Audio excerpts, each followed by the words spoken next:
はい、いて座の皆さんこんばんは。アストロカウンセラーのターラです。いつも動画のご視聴本当にありがとうございます。今回は2026年後半の運勢をお伝えしようと思ったんですけど、その前に半年というよりもこの夏がめちゃくちゃ大事だなと思ったので、7月8月9月の3ヶ月分の星の解説とリーディングをさせていただきます。よろしくお願いします。まず本当にこの2026年の後半っていうのはすごく大事な時期になります。なのでこの大事なエネルギーを解説した動画が別でありますので、よかったらそちらまだご覧になってない方はそちらも見てみてください。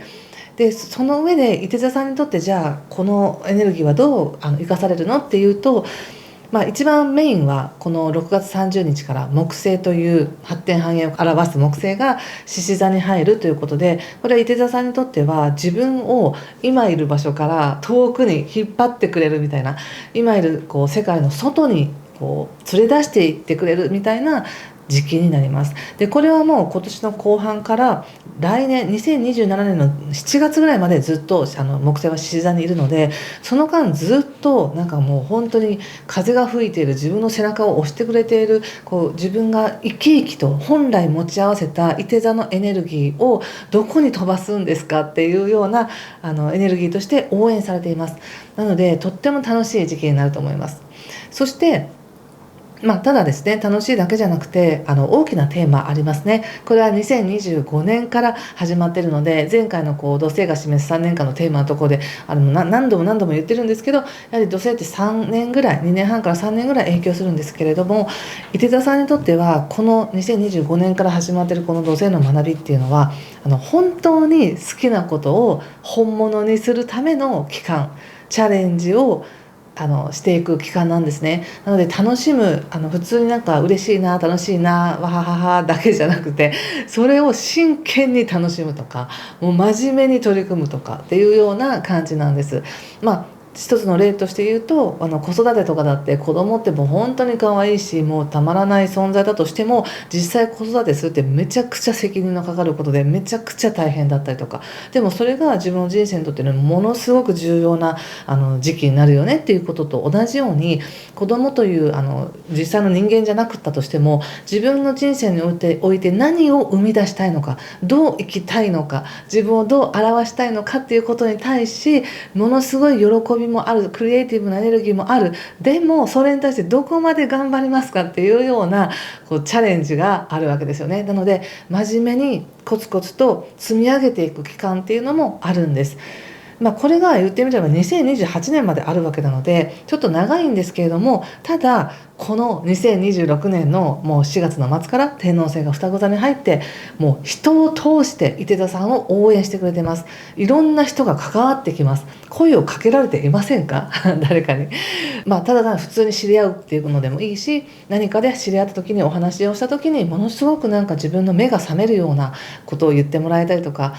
関わりを持って自分の可能性が変わってきたりとか、今までとは違う人の層と関わるようになってきたなみたいなこともあると思いますし、これまで何も変わらなかったという関係性においてはここからいろんな変化が起きてくるので、嫌だなという気持ちを感じたり、うわ素敵だなという気持ちを感じたりしながら、本当の自分の生き方に調整していくという流れが始まってるんですね。もうこれ4月の末からですよ。でさらにその上に6月末から木星来たねということで、もう後ろから全面的に応援してくれてる、もういて座さんを肯定してくれてるみたいなエネルギーなわけです。なので宇宙って本当にいつも愛にあふれてるなって思うんですけど、自分が本当に生きたい生き方をチャレンジする土星の学び3年間あります。でもそれってただただ苦しいだけじゃなくて、それ以上の喜びありますよねって、それ以上に頑張れる土台だったりとか喜びが待ってますよねっていう、その中にいるっていう感じなんですね。もうそれが今年の後半から始まりましたねっていうことなんです。なので7月8月ってとても重要なんですけど、なぜ7月大事かっていうのはね、その4度の奇跡というのことで前回の動画でお話ししたんですけど、本当に宇宙がバックアップしてくれてるみたいな時期です。ただ表面的には水星という惑星が逆行していますので、なんとなく自分の中では振り返ってみたり、なんか昔のことを思い返して、ああだったなこうだったなと思ってみたり、調整するような思考もあるとは思います。でも全然これって悪いことじゃないんですね。しっかりと自分が見過ごしてきた自分の価値や、なんか本当はすごいことを成し遂げてきてるし頑張ったのに、自分でそれをスルーしてきたことをもう一回見直して、こんなに頑張ってきたじゃない私とか、ありのままの自分を認めるような記憶を蘇らせてくれるみたいなね、なんかそういうのもあるかもしれないので、なんか7月って本当に表面的に惑わされずに、自分の真実に沿って生きれるようにちゃんと応援されている時だっていうふうに思ってほしいんですね。でその上で8月の13日が皆既日食になります。またね、この時はこの時でまた詳しく、ね、解説するとは思うんですけど、流れとしてはやはり7月8月っていうのがとっても何だか自分の人生を軌道修正してくれるような、もしくは後ろから押されるようなタイミングなので、どこ行くんですかっていう感じがします。実際にはその木星がね獅子座に入るっていうのは、伊手座さんにとってはその外の世界に行くって言ったんですけど、具体的に海外とか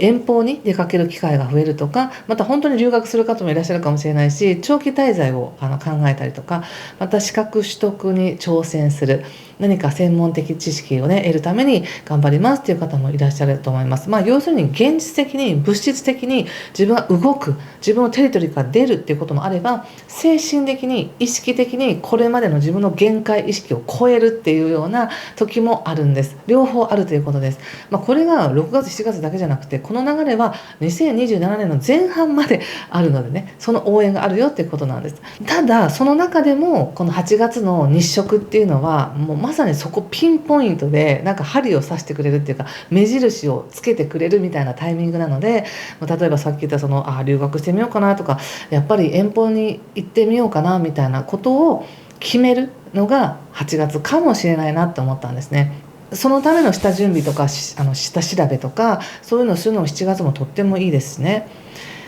それはもう何かわからないんです。実際に皆さんが生活している中でのことだからわからないけど、なんとなく私は7月の27日から8月19日20日ぐらいまでの間に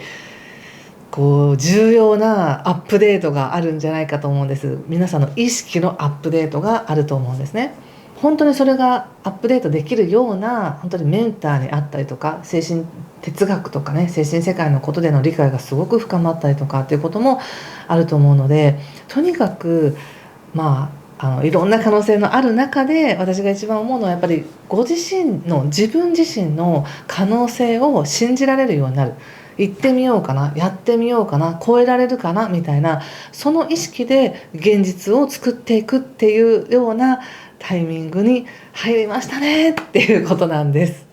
はい、素晴らしい時期じゃないですか。もう本当に楽しいワクワクのタイミングですよね。なのでちょっとその流れがもうこの夏から始まったよということで、ちょっとタロットを見させていただきます。タロットに関しては3ヶ月にさせていただきますね。7、8、9月の全体運と人間関係と、仕事のことを見させていただきます。いきますね。はい。まず全体運いきますね。7、8、9月。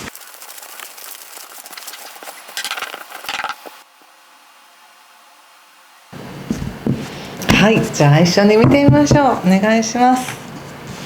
女教皇ですねの逆、そしてワンドの2の逆、ワールド、ペンタクルスの7、ペンタクルスの3、ソードの5の逆、そしてカップ、キング。はい、気をつけることは対策がカップの7とカップエースとオラクルはじゃん、ワンドエースの逆です。なるほどね。やっぱり可能性が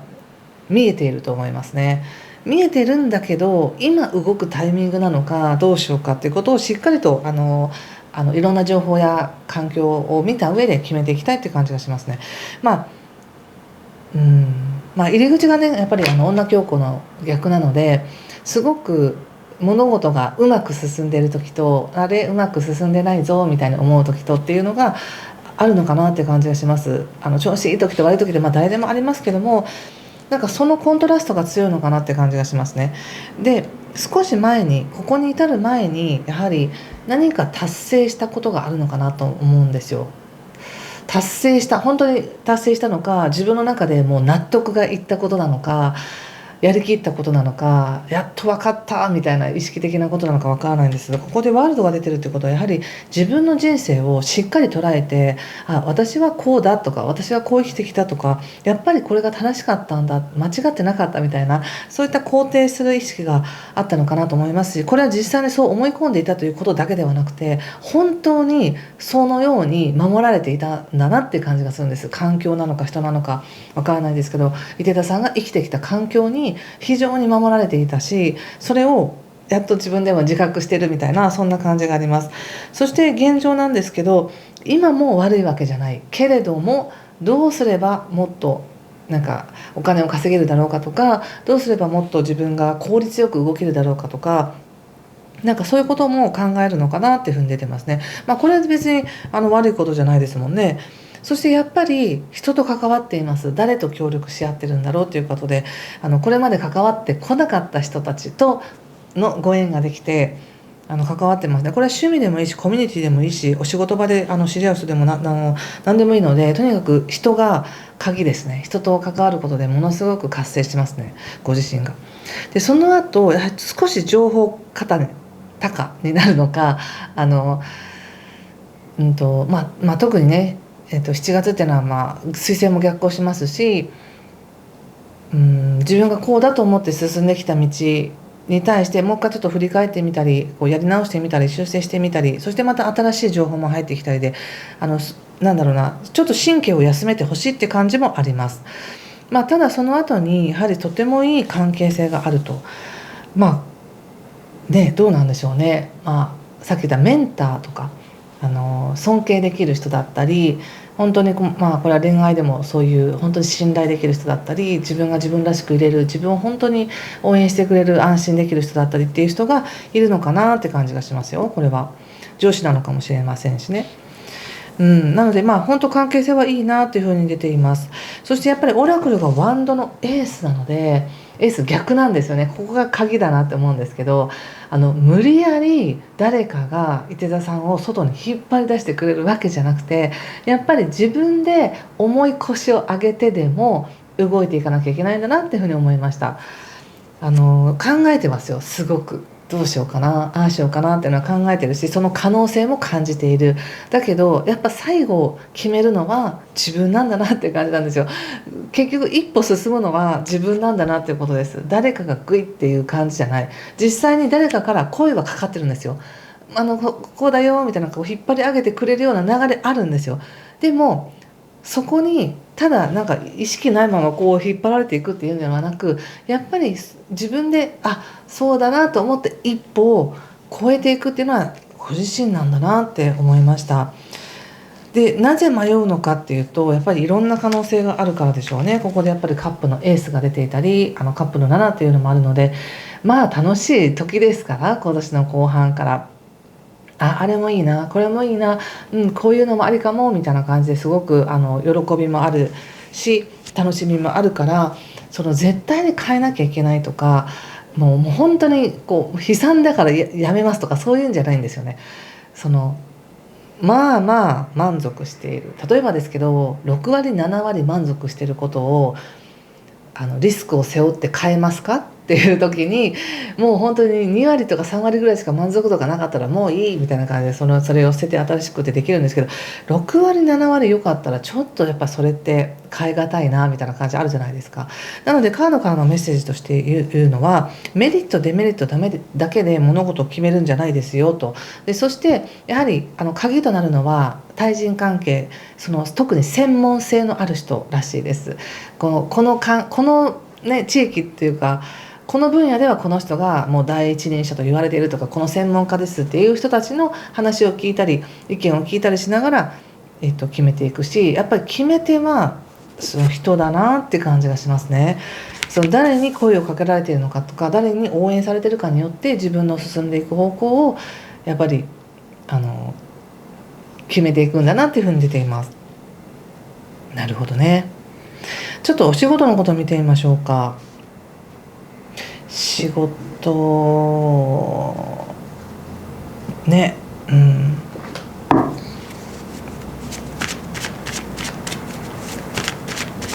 ちょっとねしっかり見たいので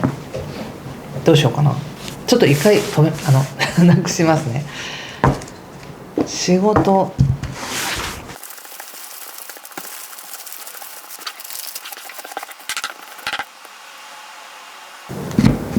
はい、じゃあ見てみます。お仕事いきますね。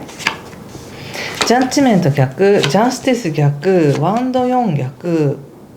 ペンタクスの4、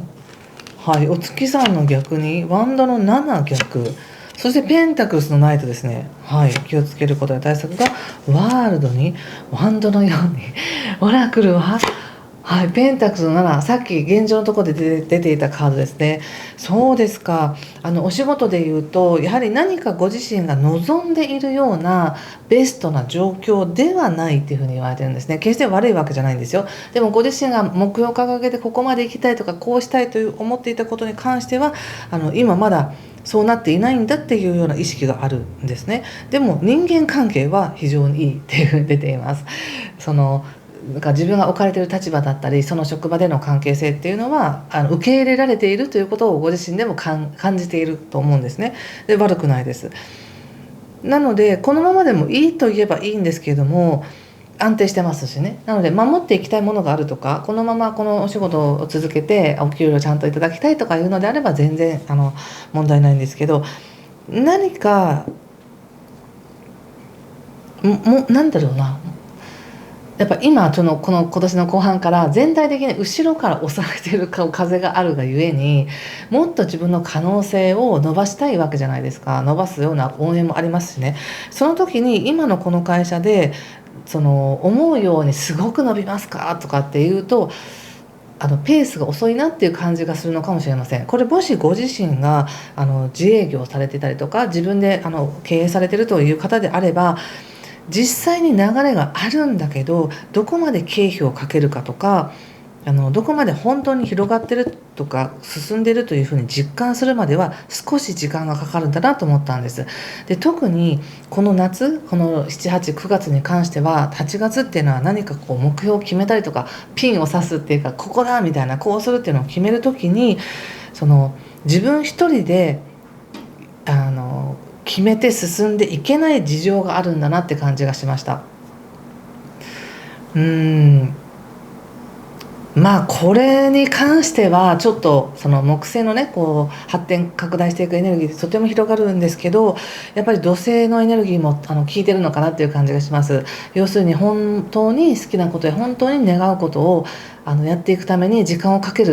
なければならない。そんなにこう一足飛びにパーンといくというよりは本当に積み上げていかなければならないっていうのがお仕事では出てるのかなって感じがしました。そうですね。そして、ただ見通しっていうのはやっぱ立ってくるんですよ。だから今はまだそこまでじゃないけど実際やってて評価もされてるしこのままやっていけばおそらく半年後にはこうなってああなってこうなったらお給料上がるかなとかこうなったらもっとなんか例えば海外出張行けるかなとか違う地域の人というか違うジャンルの専門家の人たちと関わってそこで仕事がまた広がるかなとか、そういう意識は見えてるし実際にあるんですけど現状がまだやっぱりそこまで行くにはゆっくり進んでるんだなって感じ。ただ見通しがある分精神的にはちょっと安心してるというかいいなっていう感じです。なので、客観的に見ると素晴らしく進んでるんですよね。仕事も環境も。だって人には恵まれてるし自分のこと評価されてるし自分で任されてること、自分ではひいひい言いながらかもしれないですけどちゃんとやってるし進めてるんですけどあからさまに何かその大変さが抜けるとかいうわけじゃないからいつまでこの調子で頑張ったらいいのかなみたいなスタンスがあるのかなと思いました。でも見通し立ってますからね。なのでメッセージとして言われているのは本当にこう一人で切り抜けるって考えちゃうとやっぱり気持ち的に萎える時もあるし、もう嫌だって思う時もあるけど、助けられますよって、ちゃんと助けが来ますよっていうふうに言われてるのと、やっぱりここでペンタクスのナイトの逆っていうのは本当に時間をかけるからこそ後から価値が出てくるよって言われてる気がしました。やっぱり3日でできましたっていうものと、もう本当に3年かかりましたみたいなものってどっちが重みがありますかとか、どっちがどれだけのこう自分の思い入れがありますかって言うと、やっぱりその時間をかけた分の価値がある。そして時間をかけた分のプロセス、そこで経験したこと全てがもう自分の宝物としてなるよっていうふうに言われているので、じっくり言ってねっていうことでしょうか。でそしてやはりここでワールドとこのソードの4っていうカードがすごく対比的だなと思うんですけど、実際は今の状況悪くないですって言われてるんですね。お仕事に関して全然悪くないですよって。なぜならばこの環境の中で池田さんは自分自身を作っていけるし、自分自身でいられるし、その他者から変えさせられるというよりも自分を生きていける環境じゃないですかみたいな感じで言われています。ただ時にその一人で抱え込みすぎたりっていうのもあるかもしれないから、しっかりオンとオフを作ってくださいと。オフの時間にどれだけしっかり休めるかによっても変わりますよっていうふうに言われてます。そしてオラクルがやっぱりペンタクスの7の逆なので、悪いわけじゃないけど何かもう少しこういい方法はないかなとか、どうすればいいのかなっていうことはやっぱり考えたくなるんだなと思いました。でもね、思うんですけど、やっぱこの夏って特に8月のこの新月のあたりっていうのは、新月じゃなくて限り日食ですね。日食あたりっていうのは体調がちょっとなんかいつもと違うなっていうふうに感じる方も多いし、その前の7月っていうのはもう水星も逆行してるしなので、そういうなんかこうまやかしというか、こう不確定な中でどこまで自分を信じられるんですかと、どこまで自分が見通しを信じてコツコツと毎日を一歩ずつ進んでいくんですかっていうのが本当に大事で、それができたら後から振り返った時に自分が歩いてきた道ってどんだけすごいのみたいなことを感じますよっていうメッセージだなと思いました。お仕事ちょっとなんかヒントになりましたかね。はい、ということでちょっと人間関係見てみたいと思います。もうね、ラブメッセージも取る言いながら本当取れずにすいませんでした。なのでちょっと今、パートナーがいらっしゃる方は特定の方との関係性をちょっと見てみたいと思います。でその後にまた新たな出会いとか人間関係全般においてのメッセージを見てみますね。誰とね関わって誰とのことを見たいんだろう。これもちょっと3ヶ月分で見させていただきますね。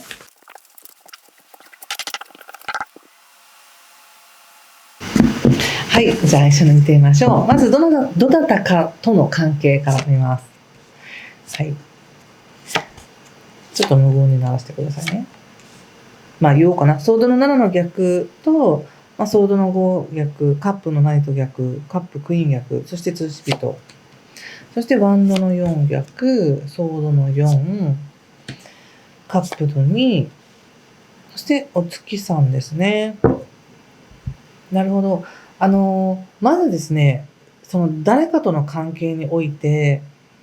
だから自分がどうしたいかという思いよりも、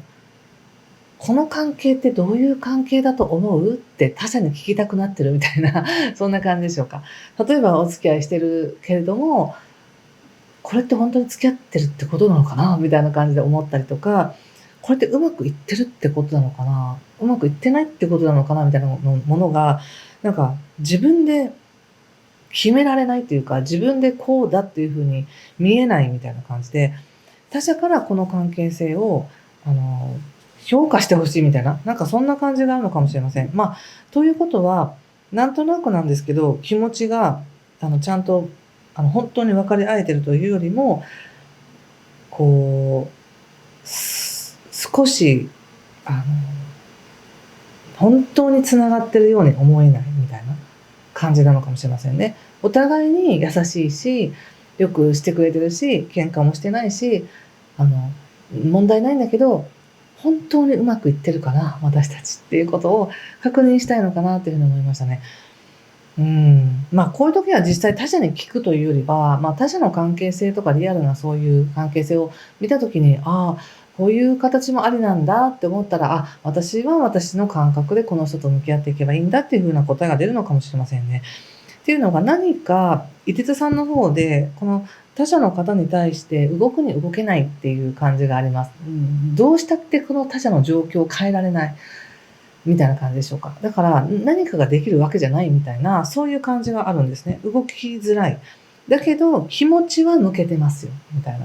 気持ちは他者を批判してませんよ。あなたのことをちゃんと見てますよみたいな気持ちがあるんです。で、相手からしたらもうそれがあれば十分ですって感じなんですよ。実際の行動としてなんか毎日なんか会いに来てくれるとかそういうんじゃなくって、ちゃんと思ってくれてるっていう気持ちがあるなら、他者はそれでいいみたいな感じがあります。どちらかというと、このどなたか分かりませんけど、相手の方っていうのは非常にちょっとナイーブになってるのかなって感じがしますよ。少し他者からの他者とのやり取りで疲れているというか、もう、なんか揉めるのも嫌だし、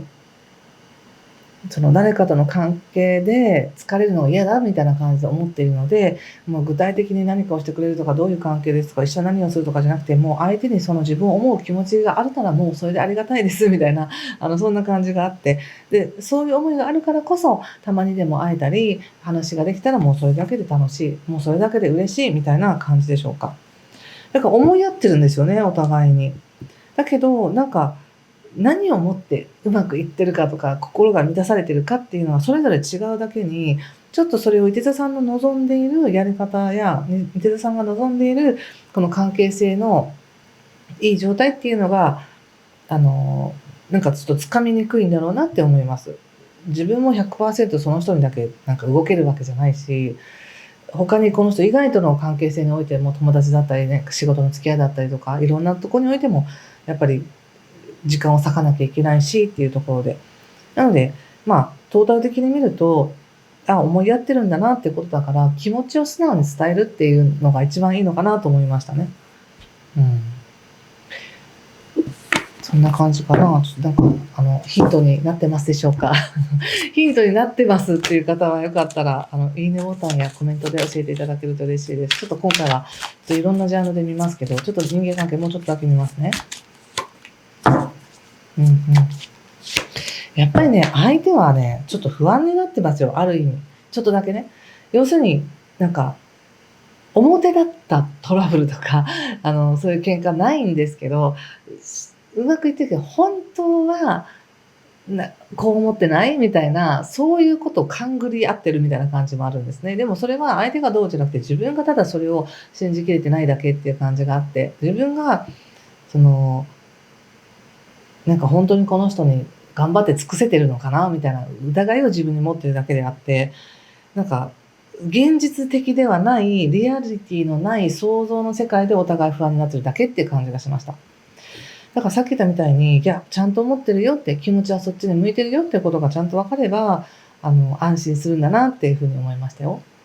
はい、ちょっとそんな感じかな。ちょっとまたちょっとパートナーシップは置いといて、新しい出会いがあるかどうかを見てみましょうか。まあ、もしくは今の関係性、別に恋愛に限らずですけど、人間関係のちょっと見てみますね。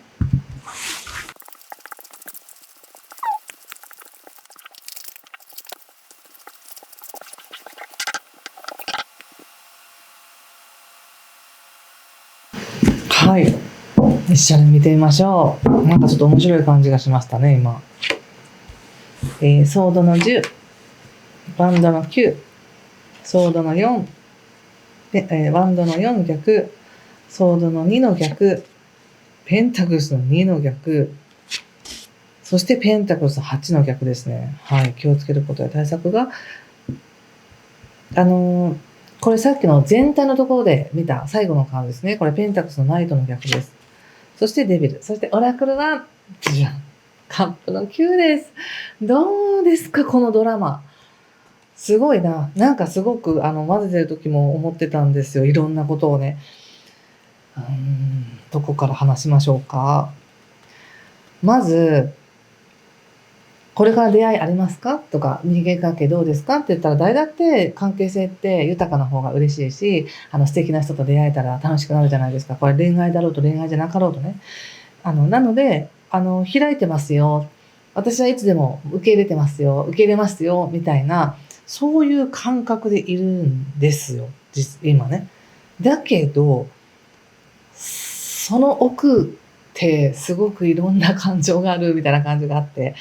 私いつでも新しい人と知り合いたいです。仲良くするチャンスあったらやりますよ。決して閉じてませんよって言いながら、実はめちゃくちゃ傷つきたくない。もう絶対に嫌ですみたいな感じがあって、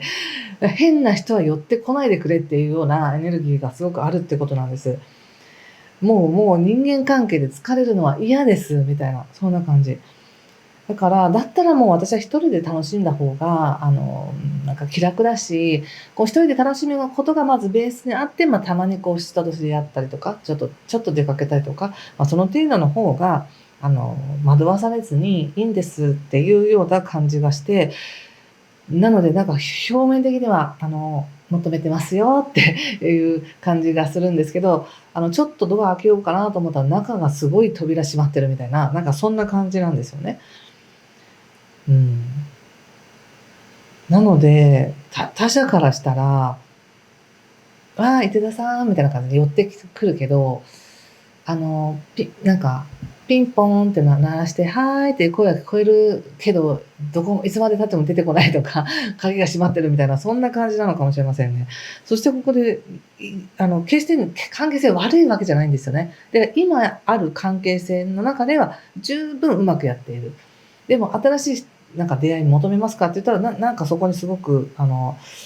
惑わされたくありません。もう余計な人と関わりたくありませんみたいなエネルギーがある。そして、また新しい人と出会えますかって言った時に、実際星で見たらものすごく人に感化される時だから、嫌な人も出てくるかもしれないんですよ、実際。天皇制というのは吉居混合。だけど、その奥に絶対いいことがあるんです。嫌だな、こいつとか、なんだこの人みたいなのがあったら、その奥に絶対それだけまたいい思いっていうか、いい人と関わる可能性あるんですよね。なんですけど、とにかく惑わされたくないし、引っ張られたくないしって思いもあったり、自分が自分の可能性を開いていこうとしているときに、他者のエネルギー注げないみたいな、そんなエネルギーの感覚かもしれません。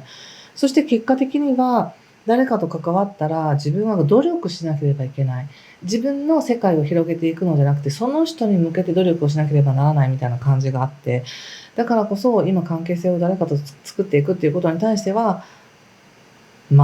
来たら来たでいいけど、自分から積極的に行くのはな、みたいな感じかもしれませんね。ちょっとここで思うのは、